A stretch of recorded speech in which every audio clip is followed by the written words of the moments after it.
We always said that if we go somewhere today that we've never gone before and learn something new, the day was a success. Hopefully this series has inspired you to go off on your own adventure and to explore the unknown. I think everyone should make a point to go somewhere they've never gone before and dig up some mysteries of your own. We've been putting so much time and effort into making the most high quality videos for you guys possible too, and I think it shows. So please, if you like our videos and you want to support what we do, all we ask is to drop a like. And I know this video is 20 minutes long, but honestly it's one of my favorite videos I've made in a long time, and I'm really proud of it. So if you can sit through the whole thing, I would love to read your guys' feedback in the comment section. Thank you guys. I've enjoyed making these videos so much. Does the Megalodon shark exist? This is the most frequently asked question in our comment section, so today we're finally going to address it. First, let's go over some statistics. Yes, 95% of the oceans are unexplored, and as of the year 2000, 99% of our ocean floors are unexplored. Exploring these regions deep below the ocean surface is difficult, time-consuming, and expensive. So is it possible for the Megalodon to exist? Of course. I say absolutely.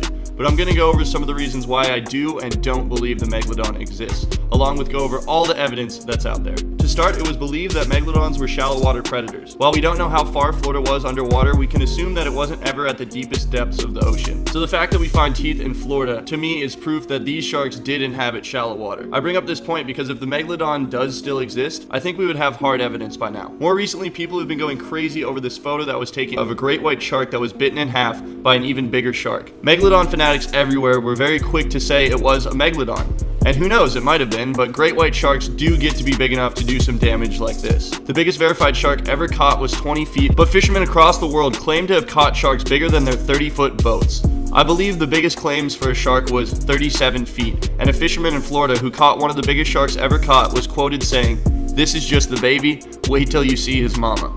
So there are still some mysteries that lay beneath the surface. Now to go into some of the clips that are considered proof of the Megalodon, most of which were aired for the first time on Shark Week. In my opinion, it was a bunch of fake clips, but the first being the shark that was washed up on shore in Hawaii. And honestly, I'd say my thumbnail had better Photoshop work than this picture. To me, it just looks fake. It just doesn't look real. And if it were real, I think it would have made serious headlines, and there would be more proof. Another clip that quote-unquote surfaced was from a helicopter view, and I will immediately call this one fake because the shake of the camera doesn't match the shark. It was as if the shark was on a gimbal, but the camera wasn't. It's a cool clip, and it's very eerie and mysterious, but I just don't think that it's real personally. There's also pictures that were supposedly from years and years ago of giant shark fins sticking out of the water. To me, these pictures look like they were made by the same person who made the Loch Ness Monster pictures. Too blurry to be able to call it proof, so I don't know about these ones. Then we have another story that was on Shark Week of satellite imagery of a Megalodon shark. They claimed that this was proof of Megalodon because it was satellite imagery and it had not been tampered with, but again, in my opinion, this was too easy to fake. Unless some real hard evidence comes out soon, I personally will deem the Megalodon shark as extinct. But like I said, 95% of our oceans are unexplored, so if sharks were smart enough to make it this long, maybe they're smart enough to avoid all contact with humans. You never know, anything is possible. We'll leave it up to you guys. If I missed any proof of Megalodons that you guys have seen, please let me know in the comment section, but for now, we are going to continue this journey and continue this adventure in search of the Megalodon shark. Welcome back to the Megalodon shark and fossil hunting series. Honestly, I've learned so much crazy stuff about ancient planet Earth and my home of Florida's history these last few months. We've really enjoyed making this series, and it seems like you guys have too. Here we are with our 6th episode in, and it's been very successful. We found some incredible stuff so far in Florida, haul after haul of shark's teeth, catching and rescuing Florida alligators, Florida quicksand, natural springs, underwater caves, and the Florida aquifer system, met some crazy new friends and local Floridians, seen some incredible teeth, learned about ancient sloths that used to roam Florida, learned about how Florida was once completely underwater and was basically a reef roamed by some of the biggest predators on Earth, dozens of species of sharks and megalodons, and also learned that no matter where you stand in Florida, you can bet that a shark has swam there once before. And as always, we pulled some pranks along the way. In today's video, we have some awesome adventures for you guys. As always, we will be going deep into the depths of Florida in search of more teeth, along with going on a different kind of hunt for ancient arrowheads from the indigenous Indian tribes that existed in Florida long before Christ and long before ancient Egypt, according to what science tells us. Now, just to be clear, we are doing this because we love it and because we are fascinated by it and because we just truly enjoy it. Whatever your beliefs are, whoever or whatever you believe in, there's one thing that we can all agree on, and that's that this place that we are lucky enough to call home is so beautiful and so inspiring if you just open your eyes to some of the natural phenomenons and mysteries that lay in the unknown. Now, this series is a learning experience for us. During episode 1, me and Merrick got so lucky. We struck off one day not really knowing anything while it was raining, went out on a site that we weren't even sure had shark's teeth, and ended up finding some people who were doing the same thing. So we started looking. We didn't know if we should look in dirt banks or piles in the flats, but pretty early on we found some small teeth. About 6 hours of hunting. Later that night, after we ruined our shoes, got completely soaked, ended up going to Walmart to buy all new clothes because ours got destroyed, and to get flashlights because we didn't bring any of ours, and we were dying to get back out there because we ran into someone who had found megalodons on that site. We went back out as determined as ever and actually ended up finding our first megalodon teeth. They were by far bigger than any other teeth we'd found in our lives previous to that. What's crazy is we've heard rumors and stories for years about people finding giant megalodon shark teeth in Florida, but I've never found one myself before these last few months. Now I have more than I can count, and next episode we're gonna get a shot of every single tooth we have found so far. To say the least, we're completely addicted and completely hooked to the hunt. Let's check out some of the highlights from past episodes.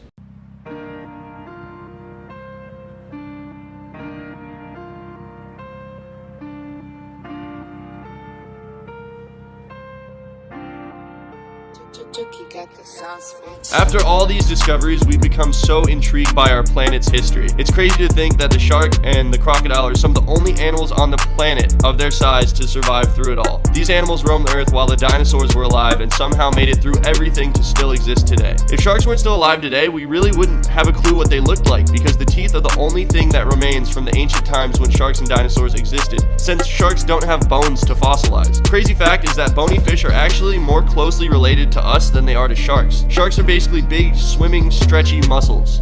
Think of a shark as a rubber band. When it swims and contorts its body to one side, that side of the shark stretches and, if you will, snaps back into place, allowing for sharks to swim as fast as they do. That's something that's so fascinating to me on its own. We're finding the only evidence on the planet that these creatures ever existed. And what's crazier is the more we build, the more roads we pave, the more phosphate mines are dug, the less history there is to uncover, and the less teeth there are to find. You can tell this is a shark's tooth because of the way it is. So it's almost a responsibility of ours to preserve the history so we can teach future generations about our history and about what we've learned. Merrick and I have always been interested in searching for shark's teeth. We were both born and raised surfers and skimboarders, so over the span of our lives, we found hundreds, if not thousands of teeth on the beaches where we live. I get this question a lot, so I'll explain briefly the best way to find shark's teeth on beaches in Florida. To start, you need a beach with real sand, meaning lots of shells, lots of rocks, and a good rule I go by: if there aren't rocks and shells the size of the teeth that you want to find, you probably won't find big teeth. So if you're looking for teeth the size of a quarter, there have to be shells and rocks the size of quarters nearby, at least for the most part. If you want to find, say, a baseball-sized tooth, you need baseball-sized rocks and baseball-sized shells and bones to be close by. Oh, those are 3 sick teeth, dude. Look it up. See it, man? Jack acts like he just found this one, dude. Oh, sick makeup. God, dude.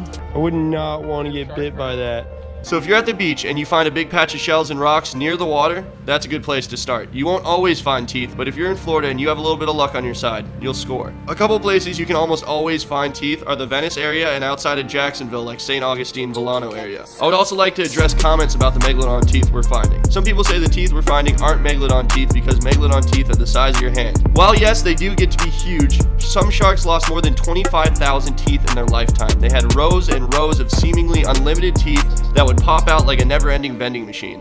One tooth falls out, another tooth takes its place.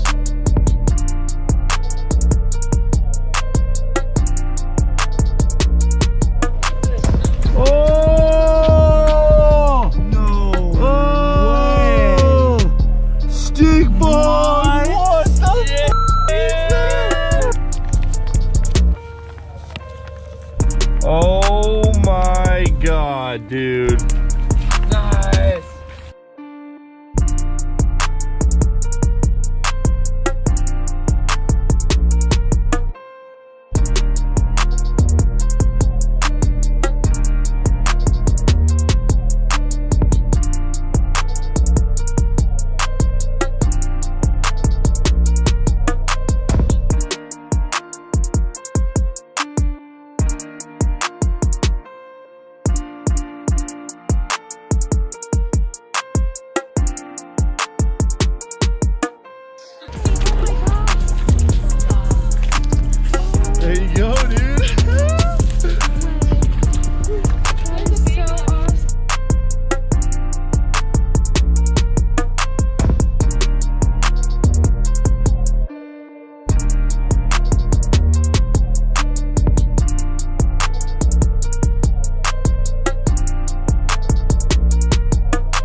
Well, we just got taken to the middle of nowhere. Jack, man. Jack, nice to meet you.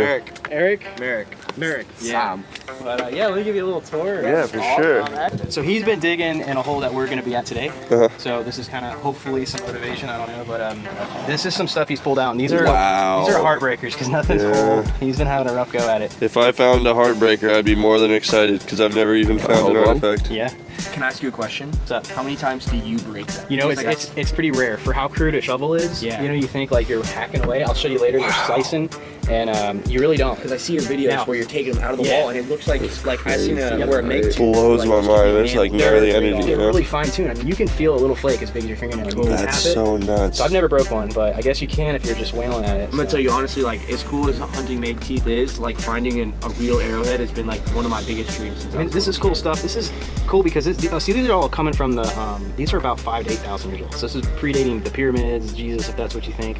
All that stuff, and incredibly old. And this is human. So it is totally different than Megs. Megs are great. They're millions of years old, massive animal. But this is our. Someone had to like make this and drop it. Exactly. Yeah. Now we're on a campsite though, so these were being like produced here. You're gonna see that. We're gonna walk back here and we've got piles of production. Pottery and stuff, right? No pottery from this site because it's so old. They didn't know how to make pottery. Ah. Some sites where it's very shallow, you're digging up pottery. That's like first contact where the Europeans were here and they were meeting the Indians. This is stuff way, way, way before that. Wow. Thousands of years before that. They didn't even know what pots were. So this was the high technology. This is your iPhone. This is coral that they found. It's fossilized coral. So this is already coral that's millions of years old. They took it, they heat treated it, which gives it that, so it kind of comes out translucent if you hold it up to the light. And when they heated it up, you can get reds, blues, oranges, and this is a real common, just a white. And if you soak some of these in oil, the original color will come back. When they first made this might have had a little bit of So that's what you do sometimes? Sometimes if you want, it depends on who you are. Some people like keeping them just like this, just like Megs that have barnacles. Some people clean them up and soak them. But... So my great-great-grandma was 100% Cherokee Indian. All right, well maybe the spirits will be with us. Hopefully. Give us a point. Hey man, like I said, if I come out here and we find nothing, it's still a good You're day. gonna get a pile of production flakes. These are cool to find, but man, when you're pulling out brokes, you want that whole one. Everybody wants that perfect Meg, that whole arrowhead. Yep. How did you work out that this was like a campsite? We were just talking about that. This general area was known. So You kind of got to get lucky too. you gotta get very lucky. So some guys have been doing it for so long that they just leave these behind. Because here's the thing, you'll find a broke like this, and then 6 months later, You'll find 3 other- feet in, you might find the tip of it. Yep. And you can put them together. Wow, dude, that's unbelievable. So is all this digging? All right, so he's taking us to his hole where he had a 20-hour dry streak, and we're gonna hit a point first try. No, I'm just kidding. last one. Here, want to hit something? Oh, So this is actually a tool.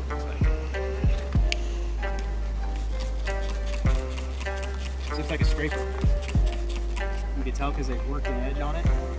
And what's a scraper? They probably use this as just a crude tool. See how it fits in your hand real good? And just hide. so this can only go one of two ways. We are either going to get beginner's luck, or we're gonna pay our dues. Wow.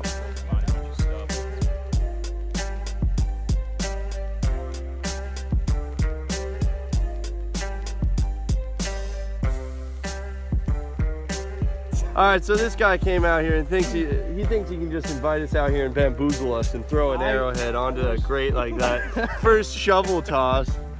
Wow. Wish you'd have found it, but it's an arrowhead. That is an arrowhead. That's incredible. So That is incredible. In terms of like arrowheads for you, is that like is that a nice one? Well- and what makes it? Well, what do you think? Look at it. Looks pretty amazing to me. If I that was mean, mine, it's I'd be pretty good running condition. around right now. It's kind of lopsided though, right? Yeah, Like it could have had a point on the right hand side. Yeah, so we call this a pretty crude point.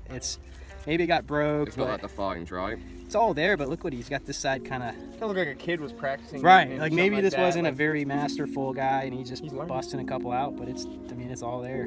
That's the point. That would probably have spun weird. I'm getting back on the wall, guys. That one's You pulled this out today? 15 minutes ago. 15 minutes ago. That is insane. Think about what that was used for. To kill, to hunt. Yeah, that's Druzy, yeah.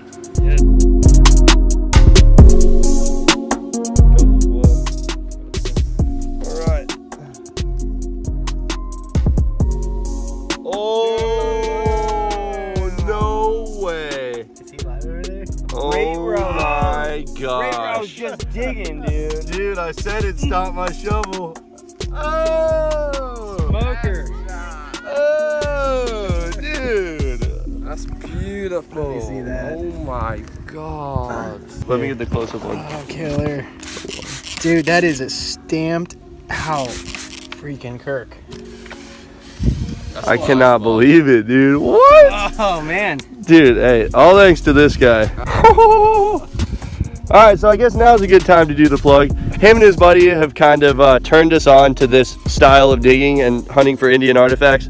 They post some really cool stuff on Instagram. These are just today's finds, which is insane. If you guys want to follow them and you're interested in this kind of stuff, check them out because we're definitely going to be collaborating with these guys more, possibly going on a Megalodon shark tooth hunt too. Awesome job, man. Ooh, killed it. That's nuts.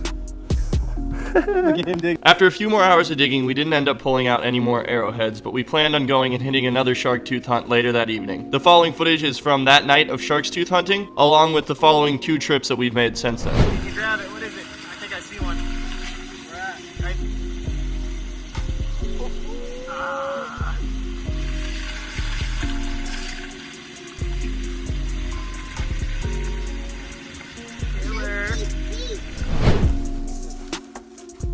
Sitting on the ground, that's funny. Good way to start off the day. Alright, for those of you who don't know, we're with our new buddy Jay Diggs over here, going on a hunt for some Megalodon teeth. See what we can't do today. Hopefully the next clip involves us pulling some shark's teeth out of a bank. First frag of the day, lemon tooth.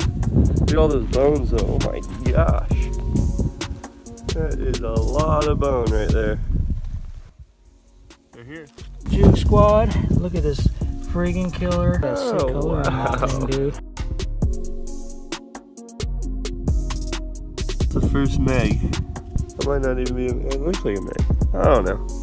Nice tooth though. Closer and closer. See what he's got. He got this right here. Yeah, I think Wow, that thing is beautiful. Sick. Yeah, that's what I got. Guys, check this out. Look what I got just sitting there in the sun. I'm gonna go ahead and flip her. Oh, she got a nice brat. Beautiful. Not too bad. Hello.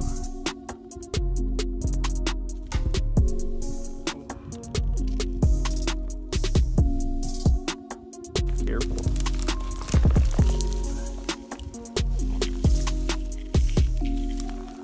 Looks almost exactly like the last tooth I found.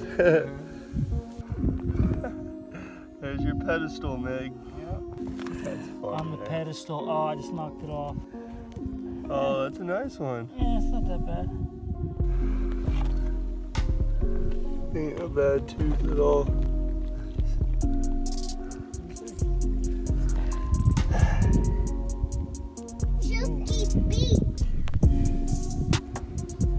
Wow, Color on those that. colors are insane. She's sick, Wow. dude. Wow, dude.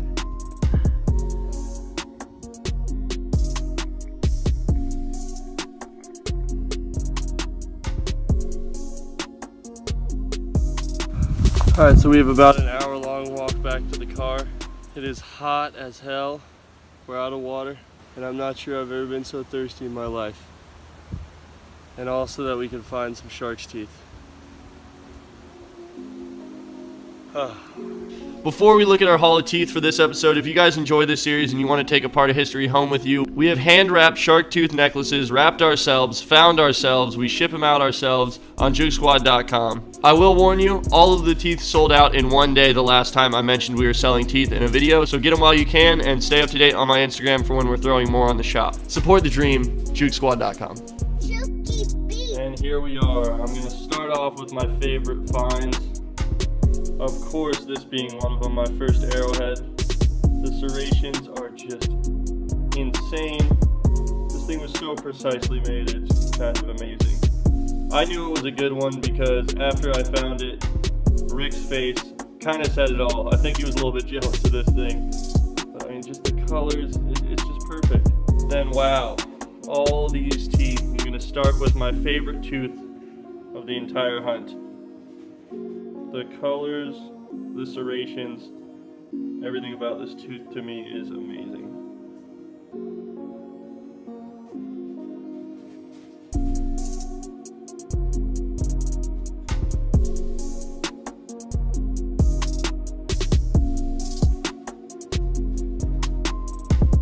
One thing I really wanted to emphasize about the place we were looking for teeth is look at the variation of colors that these teeth have.